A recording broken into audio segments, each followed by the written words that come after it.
Terkait kasus kekerasan seksual yang dilakukan Guru Besar UGM, kita akan bahas dengan Komisioner Komnas Perempuan Devi Rahayu. Selamat pagi Mbak Devi. Halo, selamat pagi. Mbak Devi, ini kan sudah dipecat yang bersangkutan, Guru Besar UGM yang melakukan kekerasan seksual sudah dipecat. Tapi proses hukumnya belum berlangsung. Korban enggan untuk speak up. Bagaimana Anda melihat kasus ini? Ya, yang pertama saya selaku Komisioner Komnas Perempuan menyesalkan bahwasanya terjadi lagi kasus kekerasan seksual di ranah pendidikan, di mana harapannya pendidikan di sini adalah ranah publik yang harusnya aman bagi siapapun juga dan khususnya perempuan. Kemudian yang kedua, merespon positif. Yang pertama yaitu terkait pimpinan di UGM karena sudah memberikan sanksi pemecatan terkait status dosennya kepada pelaku, walaupun mungkin terkait proses pidananya belum berlangsung. Jadi memang ini ada dua ranah, Mbak. Yang pertama memang ranah di ranah akademis atau di internal administrasi UGM-nya, dan yang kedua memang di ranah pidana. Kalau ranah terkait administrasinya memang itu sudah dilakukan karena di sana juga sudah ada Satgas PPKS yang memang kemudian mendampingi para korban berdasarkan amanat Undang-Undang Nomor 12 Tahun 2022. Kemudian yang menjadi memang beberapa pertanyaan adalah kenapa kemudian tidak dibawa ke ranah pidana, karena memang itu masuk ke dalam delik aduan. Jadi memang diberikan keputusan bagi para korban untuk kemudian melaporkan persoalan tersebut atau tidak ke jalur hukum pidananya, Mbak. Sehingga kemudian seperti yang disampaikan tadi, polisi pun tidak bisa bergerak karena menunggu pelaporan dulu dari para korban. Dan yang harus kita hormati juga, apapun keputusan korban itu adalah hak korban. Kalau memang kemudian dia tidak mau melaporkan, itu mungkin saat ini itu masih menjadi keputusan korban untuk seperti itu. Tapi tetap peran dari Satgas PPKS itu harus tetap mendampingi agar kemudian korban itu mau mengambil ranah pidananya. Jadi keputusan berada di tangan korban, tapi terkait proses-proses pendampingan, pemulihan, dan perlindungan itu menjadi peran di Satgas PPKS-nya, Mbak. Artinya seharusnya dari pihak kampus, Satgas PPKS ini mendorong korban untuk mau melapor melalui proses hukum pidana, begitu? Iya, harusnya memang seperti itu. Tapi kemarin memang disampaikan bahwasanya korban yang meminta itu, karena seperti yang disampaikan tadi memang ada kekhawatiran dikenakannya sanksi-sanksi akademis karena terjadinya kekerasan seksual di ranah pendidikan ini kan memang ada relasi yang tidak seimbang, Mbak, antara pelaku dan korban, yaitu antara dosen dan mahasiswa. Sehingga mungkin agak kesulitan juga kemudian untuk berani speak up. Para korban sudah menyampaikan permasalahannya atau melaporkan ke Satgas PPKS, itu sudah suatu keberanian. Dia sudah berani speak up. Tapi kemudian kalau masuk ke ranah hukum pidana, mungkin terkait identitas korban, terkait ke depannya korban akan seperti apa direspon oleh masyarakat, itu mungkin bisa jadi yang menjadi kekhawatiran juga bagi korban selain persoalan-persoalan sanksi akademik.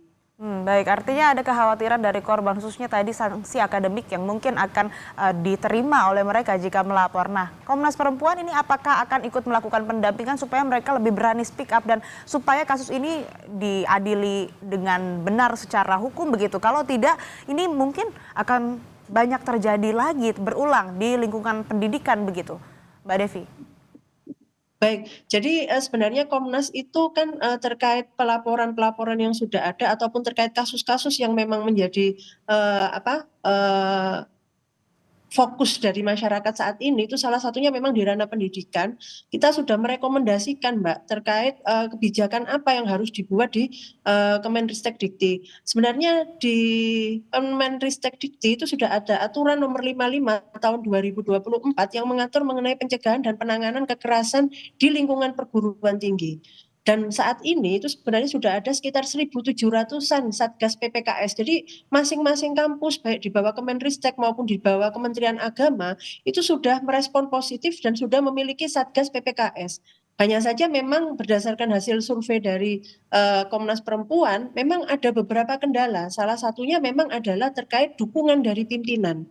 Sehingga yang harus dipahami keberadaan Satgas ini kan memang di bawah pimpinan langsung, Mbak. Jadi di bawah ada yang di bawah rektor langsung, ada yang di bawah wakil rektor bidang 3 atau bidang kemahasiswaan. Mhm. Sehingga kemudian terkait kebijakan-kebijakannya itu biasanya dikoordinasikan kepada pimpinan.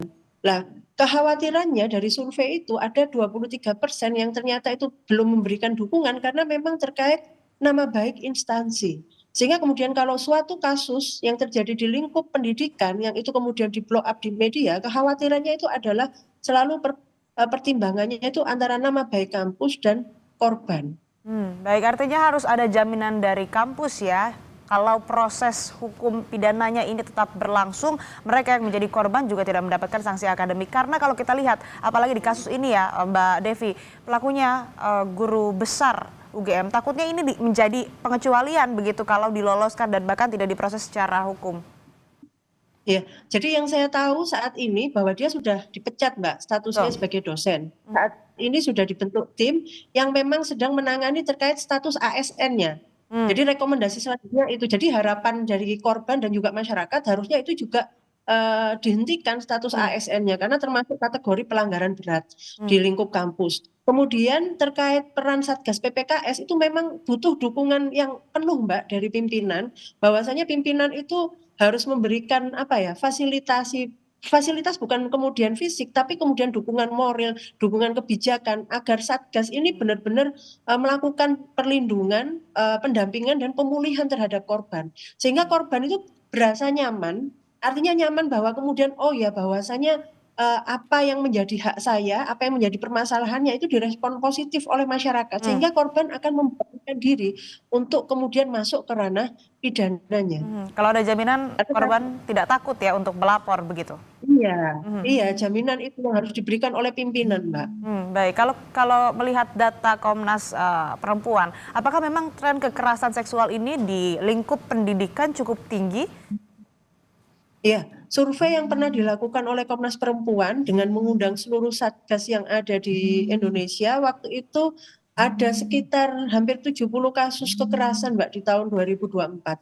Jadi memang ada satgas yang memang satgas PPKS yang memang sudah mumpuni dengan tugasnya sehingga kemudian dia merespon cukup banyak kasus. Tapi memang ada satgas yang memang kita harus memahami masing-masing kampus memiliki sumber daya manusia yang berbeda-beda sehingga kemudian Komnas waktu itu juga melakukan pelatihan terhadap seluruh satgas yang ada di Indonesia baik di bawah Permenristek maupun di Kementerian Agama. Harapannya yaitu tadi agar satgas itu mengetahui apa yang menjadi tugas dan fungsinya dan bahwa dia itu adalah garda terdepan di perguruan tinggi jika terjadi kekerasan terhadap sivitas akademika.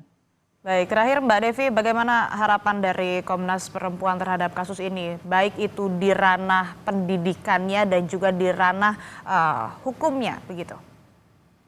Ya, yang pasti bahwasanya memang kita harus memahami, memang relasi antara dosen dan mahasiswa ini rentan, tapi memang lebih baik menerapkan konsep-konsep egaliter agar kemudian tidak ada ketakutan dari mahasiswa misalnya karena kasusnya ini mahasiswa yang kemudian mengarah kepada tindakan-tindakan yang menyalahgunakan kewenangan dari pihak dosennya ini. Kemudian terkait apa yang bisa dilakukan Komnas, tentunya Komnas mendesak juga kepada kementerian, terutama Kementerian Pendidikan untuk lebih apa ya, istilahnya kemarin aturan itu sudah ada, Satgas sudah ada, sehingga kemudian perlu dievaluasi sebenarnya apa yang menjadikan persoalan-persoalan ini kemudian beberapa kasus itu macet hanya pada ranah akademiknya.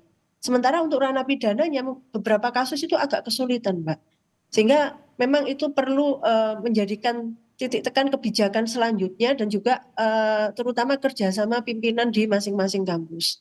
Baik, semoga diskusi kita hari ini bisa menjadi rekomendasi khususnya untuk kasus ini agar tidak ada kasus-kasus serupa terulang di masa yang akan datang. Terima kasih Komisioner Komnas Perempuan Devi Rahayu telah bergabung bersama kami di Sapa Indonesia Pagi. Terima kasih.